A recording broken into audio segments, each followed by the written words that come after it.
Hey student, here I am. So watch this video and learn 7 very interesting phrasal verbs that native speakers use in conversations in English. Coming up.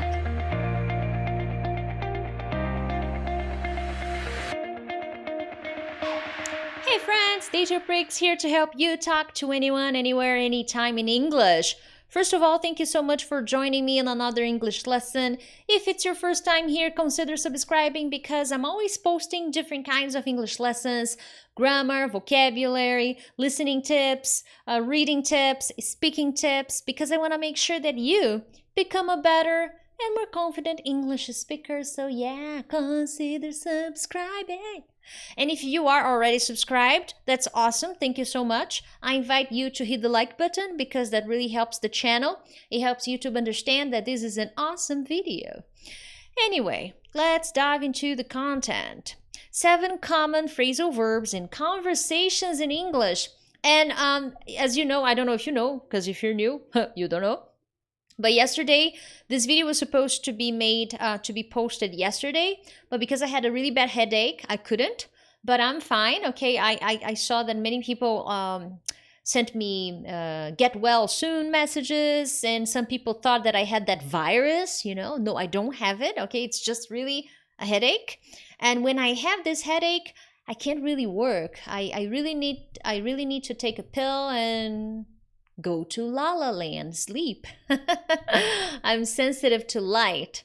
So when I have these headaches, I can't work, but I'm good. I'm okay. No headache today, okay? And now to the phrasal verb lessons. Guys, here I'm making a video talking about 7 common phrasal verbs in conversations in English. However, if I am completely honest with you guys, I could make a video where I show you the top 100 phrasal verbs native speakers use in conversations, okay? So I intend to make more videos like this one. But keep in mind that 7 is a symbolic number. There are more phrasal verbs, and you don't necessarily need to use these phrasal verbs.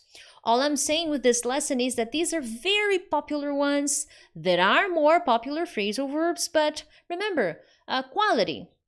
It's not about the number, but it's about the quality. And I believe these phrasal verbs will get the ball rolling, okay? So it's a good way to start. Now, moving on. Yes, invitation as usual, you know. I have a free ebook where I teach you strategies to help you better understand and talk to native speakers. When you download my free ebook, you have to register. The link is in the descriptions. It's very easy to do so. And then after that, every week I will be sending you some kind of a lesson, an email, something, you know, it's exclusive. This kind of stuff that I send in my email, I do not share here on YouTube. So if you're interested, link at descriptions. Check it out. I also have a Telegram group, so make sure to join, you know. Anyway, now, first phrasal verb. Figure out, figuring out. You and me is like blah, blah, blah, blah, blah, blah, blah.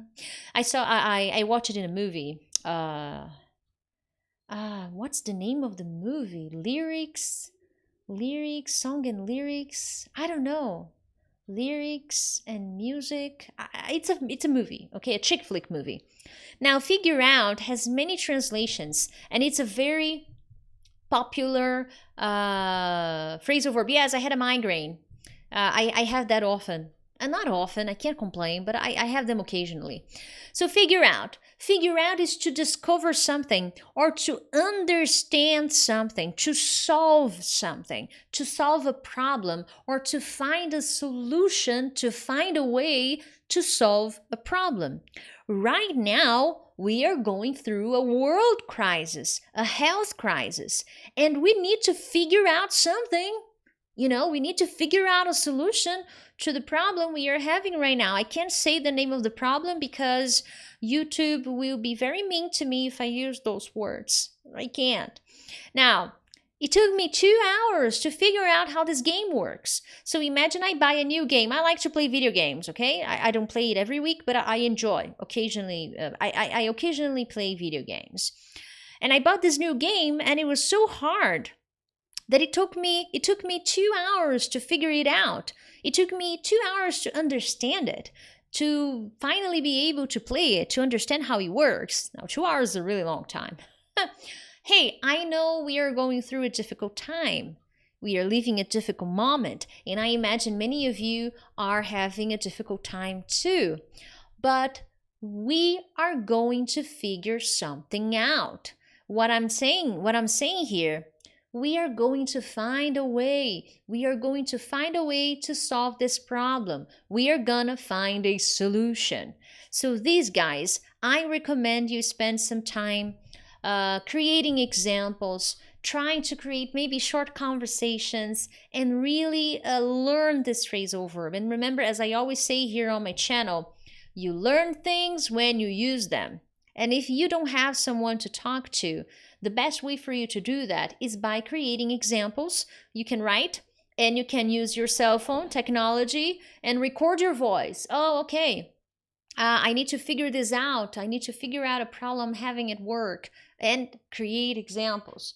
This is how you are going to learn and memorize phrasal verbs, okay? That's why I said at the beginning of the lesson, don't be so worried about the number of phrasal verbs you know, but the number of phrasal verbs you can actually use, okay? The phrasal verbs I'm sharing with you guys are all phrasal verbs that I use very easily, but it took me time to build that confidence and that expertise, that understanding of how I could use them, okay? It's not an overnight process. Just watching this lesson, watching is a start, that's amazing, but you will need to go through a study and review process if you want to learn new phrasal verbs and actually use them, okay? Second, work something out. There are many out phrasal verbs, okay? And work something out is a little similar to figure out, but there is a little bit of a difference. When you work something out, you're trying to find the answer to something, okay? Maybe to a problem or to a question someone asked you, by thinking about it. So here you're thinking about the solution. So you are trying to work out something that is happening to you. You're trying to understand or to find the answer to something that is happening to you right now. So here I have some examples. You are brothers. So let's imagine two brothers, Peter and Jack. And Peter and Jack are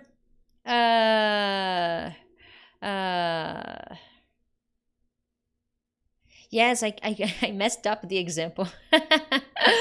My example here, you are brothers, you need to work out your differences. Stop there, okay? Don't continue the example. You think of that email I sent you earlier. I think I started writing another example and then I gave up in the middle of the process and I didn't start or finish the example. But the brothers example stops at differences. So again, going back to the story, two brothers, okay? Peter and I'll change the name because I don't remember. Peter and James. And they are angry. They're having a fight. So I can look at them and say, hey guys, you're brothers. You need to work out your differences. Stop there. You need to find the answer to your problem, to your differences. You need to understand your differences or to find the answer to your differences. That's what you guys need to do. Let me just close something now. Okay, awesome. This is the idea. Now, so how is the Sullivan case? Oh, we worked it out. So maybe the Sullivan case is a legal case. Maybe it's a legal case. And I ask the lawyer taking care of the Sullivan case. And I say, hey, how is the case? Oh, don't worry. We worked it out. We understood something. We found the solution. We found the answer to the case. So we worked it out. Okay? Very popular phrasal verb. As you know, I'm a big fan of watching movies, TV series. I think if you learn to use them strategically, they can be very productive. So when I prepare my lessons to you guys, I am always thinking about the movies I watch, the TV shows I watch, the interviews I watch. And then I get the phrasal verbs I hear them use. Because I know that when I see them using, when I hear them in conversations, this means these are more popular phrasal verbs and or expressions or idioms or adjectives. So this is a good way for you to understand that where do I get them from? It's not just from my head, okay, let's use work out because that's a popular phrasal verb. No, I analyze how from the movies I watch, interviews. I watch things in English all the time because I enjoy doing that, and I have the time to do that as well. Okay. Lunchtime. Number 3, point out. This is really nice if you work and you need to use English in meetings, depending on whom you're talking to. So this is a very, very nice phrasal verb. So when you point something out, you were telling someone about some information. You are highlighting that thing. And when you use this, when you point that information, it's often because you believe they don't know this information, so you point that out. You highlight that piece of information because you imagine they don't know, the person you're talking to doesn't know, or because you imagine the person forgot about it. Okay, so it also means in a simpler way. It means to tell someone about something. Okay. So maybe I am in a meeting and then I am the manager and I'm talking about this, and that. And then Peter says, hey, but have you checked the numbers from last week's report? And I'm like, wow, thanks for pointing that out. Thanks for mentioning that. Thanks for telling me about that. I'll fix that right away. Okay, in this case, I will fix that. I will fix it. I will fix that right away. But it could be, oh, thanks for pointing that out. Let's talk about this now. You know, I believe the last week's numbers were not so positive. What can we do to change that? What can we do to improve our numbers, to increase our numbers, especially now when nobody's going out, nobody's doing anything? So thanks for telling me that. Thanks for pointing that out. Maybe I forgot. Maybe I didn't know. So you see, that's the idea. I use this a lot in presentations, not really necessarily when I'm having a one-on-one class, but when I'm giving a presentation, and it's important for me to point out something, okay? Jack was planning to throw Lisa a surprise birthday party until Anna pointed out that Lisa had already made plans for her birthday. So she mentioned, hey, but remember Lisa said she had plans for her birthday? Oh my God, thanks for pointing that out. I completely forgot about it. So very, very common phrasal verb. And hey, before I tell you about bring up, hit the like button. That really helps the channel. And if possible, share it too. That would be amazing. Anyway, to bring up, there are many different translations for bring up, but I like this one best because it is more common and you use it more easily. To bring up means to start discussing a subject, to start talking about a particular subject, okay?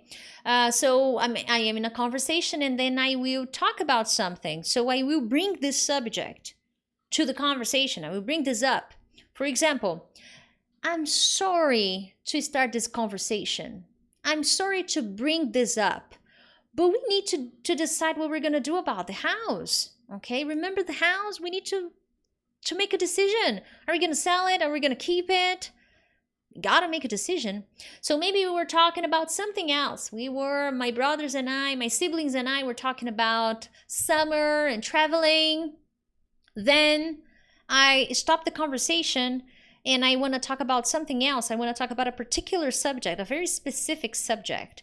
So I say, guys, I'm sorry to bring this up, but we need to talk about the house. What are we going to do? Okay? Next, I don't like talking to our neighbor next door. He's very friendly, but he's always bringing up his health problems. Do you have a neighbor like that? Do you have a neighbor when you say hi, they say, oh my God, I have this news I have to tell you. Or they always bring up something that is too personal or that they shouldn't talk to you about?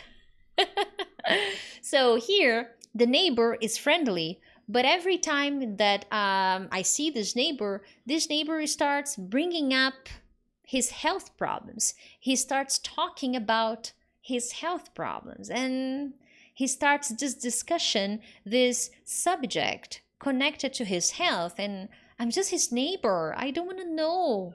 With all due respect, I'm not interested in knowing about his health conditions. Do you have a neighbor like that? Fortunately, I don't. I feel lucky I don't have a neighbor like that. But my neighbor next door doesn't like me. And I don't know. I don't know why. Anyway, moving on.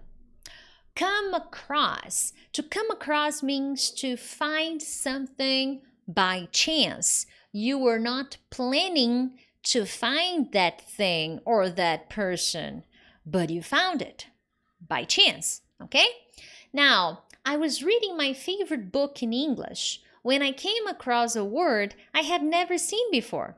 This happens to me every day. Every day I read in English. So I come across many different words. Okay? Okay. I'm looking at the chat right now. Anything that is not related to the lesson will be removed. So, and because the rules on YouTube are very strict, so let's focus on the discussion, on anything that is not connected will be removed, okay? Anyway, so I was reading and then I found this new word I didn't know. So it was by chance. So I came across. I use this phrasal verb a lot. Start paying attention to my videos and you will listen to me using this phrasal verb. Bring up to, come up with. I came across these old photos of you while you're cleaning the living room. So there I was doing housework, cleaning the living room, and bang! I came across an old album. Your photos, my friend. Do you like your old photos? Let me know here in the comments, in the chat. Do you like your old photos? I was at my parents' house last weekend and my sister started looking at old photos. And honestly, I don't like all my old photos because I was pretty ugly. Simple like that. Ugly. No, teacher, you're beautiful. I know, no. I'm beautiful, okay? But there are some moments in my childhood that, Jesus, was I ugly? Oh, my Lord. Okay, moving on. Go on. The show must go on. The show must continue in this case. There are two possible, of course, there are more, but here I'm showing you two possible meanings: to happen or to continue. What's going on? What's happening? Why, not what, okay? Why? Why do you look so angry? What's going on? So why, not what, correction. Why do you look so angry? What's going on? What's happening? Okay, what's the deal? All right. I'm sorry I'm late. Please go on. Maybe I got in class. Maybe I was late for a meeting and I entered the room. And then I look at my manager and say, I'm sorry, go on. Carry on. Okay? Carry on is another alternative. But carry on only means to continue. Okay? I'm sorry, I didn't call you back last week. There was so much going on. There was so much happening at work. This phrase, there was so much going on. There's a lot going on in the present. There is a lot going on, or there was a lot going on, or there was so much going on. Native speakers use this all the time in movies, real life conversations, okay? So write this down. Okay, so there was so much going on at work that I completely forgot about calling you back. I'm so sorry. This happens to me all the time because I'm very busy and there's a lot going on every day. I forget to call people back. I forget to text people back. Abdamai, I don't know how to say your name, but he says, I love my old photos. It was a beautiful time. I miss it. Well, in that aspect, I have to agree with you. I miss the time too. You know, I think I remember what was happening, and when I see the old photos, when I look at them. But if I talk about appearance, Jesus Christ. You also like your old photos, Neris. That's amazing. That's good. I like my old photos too, not all of them. And last phrasal verb of the night, get back to. And I do have a lesson here on YouTube where I talk about, I don't know, but I have a lesson where I talk about get and many things with get, okay? Now, get back to is either return to an activity or return to a condition. Okay, for example, when do you think our lives will get back to normal. My God, when is my life getting back to normal? Okay, so when? I don't know. Returning to normal. I wouldn't say returning to normal. That's why I have get back to normal. So when is my life getting back to normal? I don't know. Maybe next month. Maybe next year. Maybe never again. Who knows? Let's get Let's get back to the deal we were discussing yesterday. Any progress? So maybe I'm at work, I'm in a meeting, and then I look at my associates and I ask them, hey guys, let's return to the deal, to the negotiation. Let's get back to the deal we were discussing yesterday. Any progress? So let's return to this activity. What activity? The deal, the negotiation. So let's get back to the deal we were discussing yesterday. Any progress? Oh, what a great lunch! But time to get back to work. Time to return to work. Either place or activity. Either one would be fine. Okay? Normal life is getting back to normal after lockdown. Concurseiro says never. I kind of agree with you. I think our lives are never getting back to normal. What is normal? What is the new life after this very sad world event? What is going to happen to people when we begin going back to work or when things start opening again? Is there a normal? Question mark. Do we have a vaccine? Not yet. Oh, Gertrudis, during this problem that I can't talk about, you got back to practicing yoga. You got back to yoga. That's amazing. Good for you. Yoga is healthy. Yoga is life. Go yoga. I like yoga. All right, my friends. So you got the idea, right? Amazing. Final request. Share this lesson. You help the channel grow like 1,000,000 times when you share. If today I have 130,000 subscribers, it's because you guys share and care. So thank you so much, and I will see you tomorrow, for another English lesson. Thank you so much. Bye-bye, guys.